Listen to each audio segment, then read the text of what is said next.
Hi everybody, welcome to Caketastic Cakes. It's Jen and I'm going to show you how to make very happy Spongebob out of gum paste.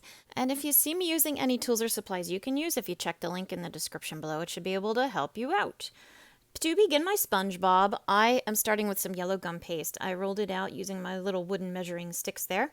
And I'm going to cut it into kind of a rectangle, but it's going to be a tapered rectangle. So it's going to very gently be more flared at the top and tighter at the bottom. And at the top, round off those corners. You saw I just took a little nip off of each one to make it nice and smooth.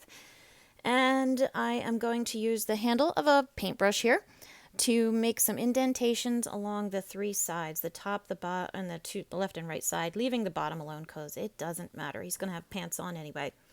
I am rounding off the corners to make it a little bit smoother, a little less, hard, square. And yeah, now he's got his well-begun grooves and lumps and bumps that he's got going on. Now I'm going to use my ball tool here to hollow out two big old eye sockets for him. Be careful on the placement of your eyes. He has huge eyes and they do sit up near the top of his head. So just be aware of that. And since my Spongebob is practically manic with joy, I'm using the other side of my tool there to hollow out a big old trench that I'm going to fill in with teeth because he's super duper happy. Now I've got two balls of white gum paste. I'm filling in the eye sockets, and again, go big or go home, right? So don't forget to make them a good size. And I'm using two pieces of like a light blue, sky blue color gum paste to make the irises because he has a very bright blue eyes, and they're a light blue. They're not a dark blue color, so just be aware of that. Now I get asked this all the time, and I'm going to tell you right now once again, you could probably use fondant with this figure if you're going to add some CMC powder or Tylose powder. That makes fondant stiffen up and become hard, and I want this guy to be hard. He's going to be sitting on top of the cake as a decoration, so I want him to be structurally sound. And now that I've got him pumped full of holes, I use different size ball tool there, just making different size holes and using the handle of my paintbrush. I am going to continue on with his face. I'm adding little balls of black gum paste now to each eye. Make sure they're nice and big. You want his pupils pretty blown wide when you add them on, if you're making him crazy happy like mine is going to be. Now I rolled out some white gum paste really thin. I used that circle tool there, just a circle cutter, to cut out a little crescent, and I'm going to fill in the mouth gully, I'm going to call it, that I used, or that I created, and then just press it all in. I'm adding two little balls of gum paste to each eye for highlights because we're going like, again, very happy, almost manic. Kind of got an anime thing going on too with highlights. And then I'm going to make his eyelashes. I rolled out some black gum paste really thin, as you saw, with my hand and my finger. Cut out 6 equally sized little tiny pieces of gum paste and then stick them into place. Just boop, one right in the center, and then place one to the right and left of it, still staying on the top of the eye. Don't put them off too far to the side. They're very much top eyelid eyelashes. Okay, now for his nose. I took some yellow gum paste, kind of rolled it between my fingers to make a tic-tac that's kind of blown up thick at one end. I'm going to put it on a piece of dried spaghetti. I've used a piece already, as you saw, to put a little pilot hole in his face.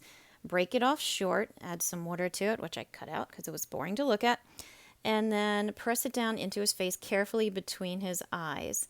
Now I'm going to add some big old round cheeks. I just took 2 balls of yellow gum paste, smush it at the top of each corner of my crescent there so it hides any unevenness. And if you do this, try to make the cheeks touch the eyes as well. He really kind of goes very, very expressively happy. Now for his shirt, I rolled out white gum paste very thin. I'm cutting a wavy, curvy line across the top because his shirt kind of follows the wrinkles of his sponginess, but the bottom line is nice and straight, so make sure you're careful with that. Also, it's very skinny. There's not a lot of clothing showing on this guy. He is like 95% head. I wrapped it all the way around his body. I met it at a corner, cut off the extra. I'm going to do the same thing with the pants now. It's just brown, rolled out really thin again. Cut a real long, even stripe this time, even at the top and bottom. No wavy lines here. Line it up underneath of the white. It should go to the bottom of his pant or of his body there. And again, I have it match in the corner there because I feel like it helps make it a little bit neater looking if you look at it from the back too. Make sure you're matched up nice and tight, and then we're gonna keep going again. Now I jump all over the place with decorations, and this is no exception, because now I'm back to his face again. I'm adding his eyebrows. I rolled it out black, really thin, put him up high on his head, like as high as you can without it just popping off the top, and make a nice round curve, a nice sharp curve. My black food coloring marker here is what I'm using, and I'm going to add 3 lines across the bottom of his pants there, or the front of his pants, 1 on each side, and then 3 onto the back, and that's his little black belt I guess he wears that shows through. This red I rolled out really thin. I'm cutting it into a diamond shape, is going to be for his tie. And the diamond is not a perfect diamond. It's a little fatter, or shorter at the bottom, I guess you could say. Cut off the top skinny part, or the long part that goes into his shirt, and then make a little triangle for the top. That's the top of his tie. Now the collar, you can see I'm cutting out 2 long kind of rectangles. They're very shallow, but they're long. Those are going to be the collar of his shirt that goes on either side of his necktie. So it'll go just up right next to it and right against the top of his shirt, just like that. And see that? His shirt and pants are done. Moving on to the feet. All right, taking some black gum paste once again, rolling it into a ball, then elongate it. See, like that, with my pinky on one side, so now it's fat on one side and kind of short on the other. And then I press down a little bit, and now you've got his shoes. So you got like the big blowout part of his toe and the small part of his heel. The yellow that I rolled out long here is going to be his legs. I'm going to put some some spaghetti, dried spaghetti, into each leg, but only a little bit of the way in, like not even halfway in, because I want him to be sitting with his legs bent. So I trim off the extra that's sticking out. I have the legs bent just like you see there.